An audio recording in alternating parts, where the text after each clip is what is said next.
Bienvenida a Teología para Mujeres, un espacio diseñado para edificarnos las unas a las otras por medio del estudio y de la exposición de la Palabra de Dios. Mi nombre es Katy Palma y en esta ocasión, mis amadas hermanas, queremos iniciar con una nueva serie titulada Cristo en el libro de los Romanos. Y vamos a estar viendo capítulo por capítulo cómo cada uno de ellos revela ya sea a la persona o a la obra de Jesucristo y nos apunta a Él siempre. Y vamos a iniciar con el capítulo 1 el día de hoy. Y la enseñanza del capítulo 1, la he titulado La gloria de Cristo en medio de la rebelión del hombre. La carta a los romanos ha sido llamada con razón la catedral de la fe cristiana. A lo largo de la historia, Dios ha usado este libro para traer avivamiento, reforma y conversión. Agustín fue impactado por sus palabras. Martín Lutero encontró aquí la verdad de la justificación por la fe. Juan Wesley sintió su corazón arder mientras escuchaba la explicación de Romanos. Y no es para menos. Romanos contiene la exposición más completa del Evangelio en toda la Escritura. Sin embargo, cuando llegamos al capítulo 1, encontramos algo que puede sorprendernos. Antes de hablar extensamente acerca de la gracia, Pablo habla acerca del pecado. Antes de explicar la justificación, explica la condenación. Antes de mostrarnos la belleza de Cristo, nos muestra la fealdad de nuestra rebelión. ¿Pero por qué? Porque nadie valora realmente al Salvador hasta que comprende de qué ha sido salvado.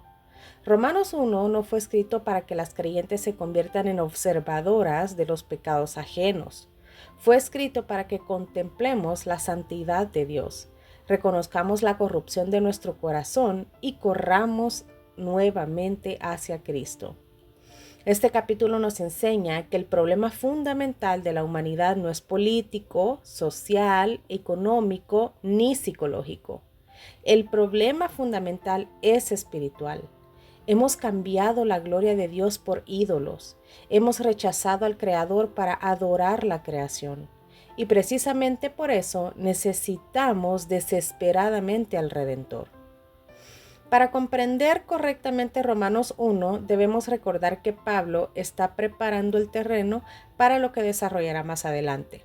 Romanos 1 del 18 al 32 muestra la culpabilidad de los gentiles.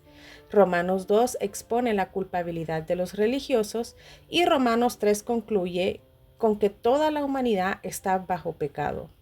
Romanos 3:23 declara, por cuanto todos pecaron y están destituidos de la gloria de Dios.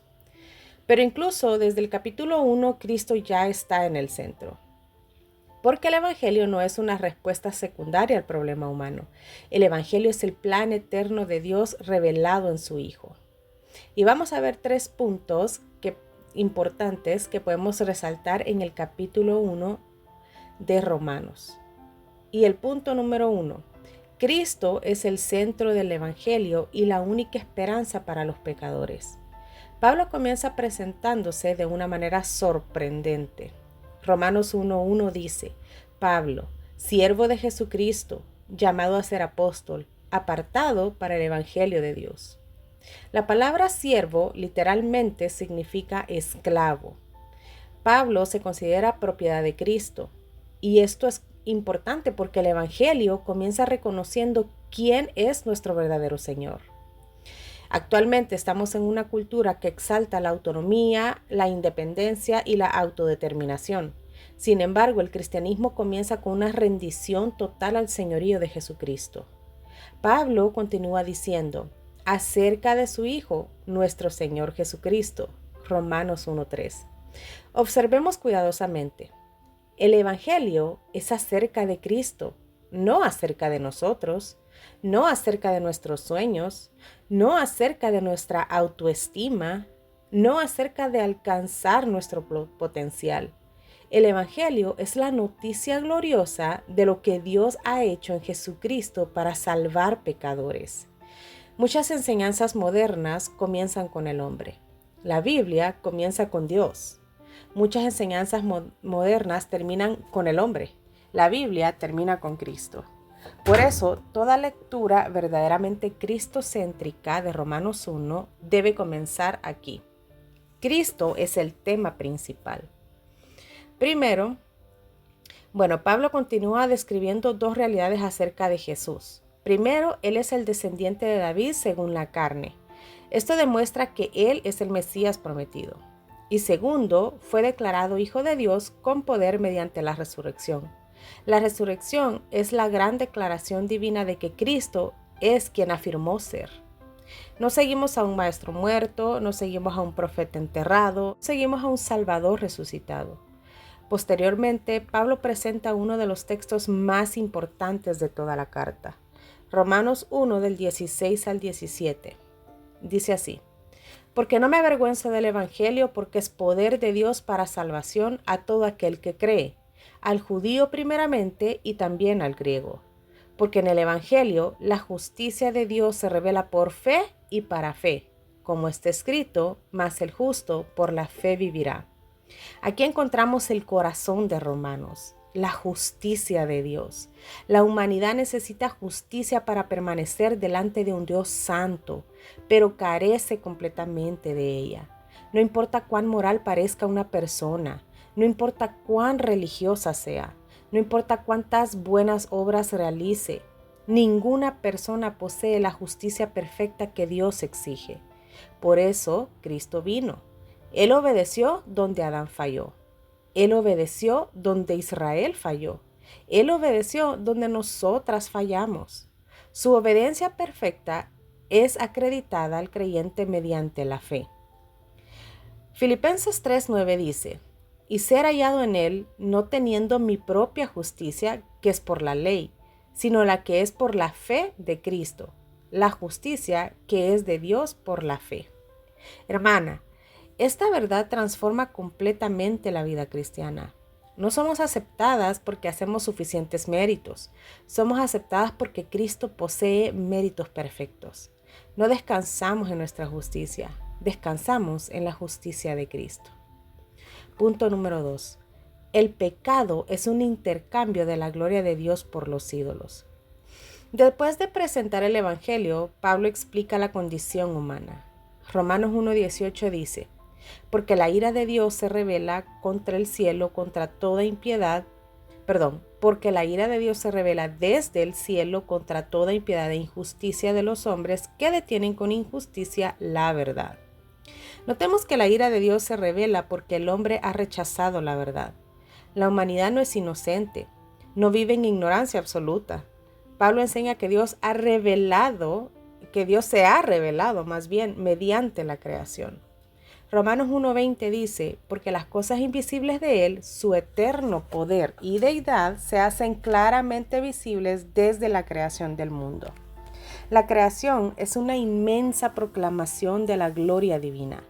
Cada estrella, cada montaña, cada océano, cada célula, cada nacimiento, todo apunta hacia Dios. Sin embargo, la humanidad responde con rechazo. Romanos 1:21 dice: pues habiendo conocido a Dios, no le glorificaron como a Dios, ni le dieron gracias. Aquí aparece la raíz del pecado: no glorificar a Dios, no agradecer a Dios, no vivir para Dios. Todo pecado nace finalmente de una falla en la adoración. Luego Pablo describe 3 intercambios trágicos. El primer intercambio, Romanos 1:23. y cambiaron la gloria del Dios incorruptible. La humanidad intercambió al Dios infinito por sus sustitutos creados. El segundo intercambio, Romanos 1:25, ya que cambiaron la verdad de Dios por la mentira. El pecado también implica creer una mentira. La serpiente hizo esto en el Edén y sigue haciéndolo hoy. El tercer intercambio, Romanos 1:26, cambiaron el uso natural por el que es contra naturaleza. La rebelión contra Dios inevitablemente termina afectando todas las áreas de la vida. Estos intercambios revelan algo profundo. El problema humano no es simplemente de comportamiento, es de adoración. Pecamos porque amamos algo más que a Dios. Por eso, el arrepentimiento verdadero no consiste únicamente en abandonar conductas pecaminosas, consiste en regresar a Cristo como nuestro mayor tesoro. Jonathan Edwards decía que el corazón no cambia simplemente eliminando afectos equivocados, sino reemplazándolos con afectos superiores. Eso es precisamente lo que hace el Evangelio. Cristo se convierte en nuestro tesoro supremo. Y punto número 3. La ira de Dios demuestra la necesidad absoluta de la cruz. Uno de los aspectos más solemnes del capítulo es la repetición de una frase. Dios los entregó, que la encontramos en Romanos 1:24, en el versículo 26 y en el 28. 3 veces. Eso no es casualidad. La humanidad insiste en rechazar a Dios y Dios los entrega a las consecuencias de su propia rebelión. Esto nos enseña algo aterrador. El juicio divino no siempre se manifiesta mediante fuego del cielo. A veces el juicio consiste en que Dios permita que las personas sigan el camino que han escogido. El resultado es una espiral descendente de corrupción. Romanos 1, del 29 al 31, presenta una larga lista de pecados. Y aquí debemos tener cuidado. Muchas veces las creyentes leen esta lista y se enfocan únicamente en ciertos pecados notorios. Pero Pablo incluye también, fíjate bien, envidia, murmuración, soberbia, falta de misericordia, deslealtad y maldad. Nadie puede leer esta lista honestamente y salir sintiéndose justo. Todas quedamos expuestas, todas somos culpables, todas necesitamos gracia. Y precisamente aquí aparece la gloria incomparable de Cristo. La ira de Dios es real, amada hermana. El juicio de Dios es real. La condenación es real, pero también la cruz es real. Isaías 53:6 declara: todos nosotros nos descarriamos como ovejas, cada cual se apartó por su camino, mas Jehová cargó en él el pecado de todos nosotros. Romanos 1 muestra lo que merecemos. El Evangelio muestra lo que Cristo recibió en nuestro lugar. La ira que debería caer sobre nosotras cayó sobre él. La condenación que merecíamos fue puesta sobre él. El castigo que correspondía a nuestras rebeliones fue descargado sobre él. Por eso Romanos 8:1 puede declarar: ahora pues ninguna condenación hay para los que están en Cristo Jesús. La cruz no minimiza la ira de Dios, la satisface. La cruz no ignora la justicia de Dios, la cumple. La cruz no reduce la gravedad del pecado, la expone plenamente. Y precisamente por eso magnifica el amor de Cristo. Amadas hermanas, Romanos 1 nos invita a examinar nuestro corazón con honestidad. No solamente nuestras acciones visibles, también nuestros afectos, nuestros deseos, nuestras prioridades, nuestros ídolos ocultos. Podemos asistir fielmente a la iglesia y aún así tener ídolos. Podemos servir en ministerios y aún así tener ídolos. Podemos conocer doctrina y aún así tener ídolos. Quizás el ídolo sea el control, o quizás sea la aprobación. Quizás sea tu matrimonio, o a lo mejor sean tus hijos, o pueda ser tu reputación, o quizás sea la comodidad. La pregunta no es simplemente ¿qué estoy haciendo? La pregunta es ¿qué estoy adorando? Romanos 1 nos recuerda que fuimos creadas para adorar a Cristo por encima de todo. Amada hermana, este capítulo nos confronta profundamente. Nos recuerda que el pecado no es solamente algo que ocurre en el mundo, es algo que intenta infiltrarse continuamente en nuestro corazón. Por eso necesitamos arrepentimiento constante, arrepentirnos de nuestros ídolos, arrepentirnos de nuestra autosuficiencia, de nuestra tendencia a confiar más en nosotras mismas que en Cristo. Pero no terminemos mirando nuestro pecado, terminemos mirando a Cristo. Miremos al Hijo Eterno que vino al mundo para rescatar pecadoras. Miremos al Cordero que soportó la ira que merecíamos. Miremos al Salvador que obedeció perfectamente donde nosotras fallamos continuamente. Miremos al Rey resucitado que hoy intercede por su pueblo. Romanos 1 no fue escrito para que salgamos impresionadas con la profundidad de nuestro pecado.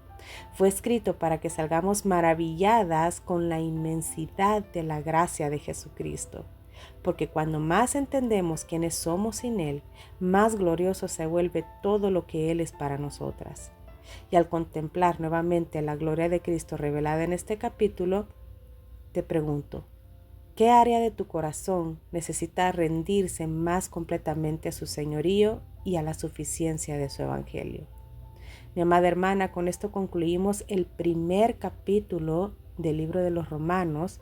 Y si esto ha sido de bendición para tu vida, yo te animo a que lo compartas con otras hermanas y no olvides conectarte y estar pendiente de los siguientes capítulos del libro de los Romanos. Que el Señor te bendiga y que la gracia y la paz de nuestro Señor Jesucristo sean con todas y cada una de ustedes. Nos vemos en el próximo video.